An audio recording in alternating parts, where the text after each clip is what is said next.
గోదావరి కృష్ణా నదులకు వరద ఉధృతి తగ్గింది. భద్రాచలం దగ్గర గోదావరి నీటి మట్టం 39 అడుగులకు చేరింది.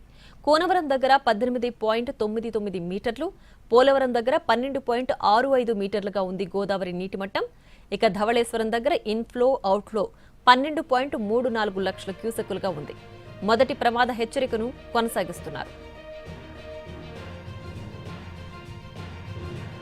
మరోవైపు కృష్ణానదిలో కూడా వరద తగ్గుముఖం పట్టింది. శ్రీశైలం డ్యాం దగ్గర ఇన్ఫ్లో 4.73 లక్షలు, అవుట్ఫ్లో 5.14 లక్షల క్యూసెక్కులుగా ఉంది. నాగార్జున సాగర్ దగ్గర ఇన్ఫ్లో 4.45, అవుట్ఫ్లో 4.05 లక్షల క్యూసెక్కులుగా ఉంది. పులిచెంతల దగ్గర ఇన్ఫ్లో అవుట్ఫ్లో 3.91 లక్షల క్యూసెక్కులు. ప్రకాశం బరాజ్లో ఇన్ఫ్లో అవుట్ఫ్లో 3.92 లక్షల క్యూసెక్కులుగా ఉంది. ప్రకాశం బరాజ్ దగ్గర మొదటి హెచ్చరిక ఉపసంహరించుకునేందుకు ఉన్నారు. వరద పూర్తిగా తగ్గే వరకు లోతట్టు ప్రాంత ప్రజలు అప్రమత్తంగా ఉండాలని సూచిస్తున్నారు అధికారులు.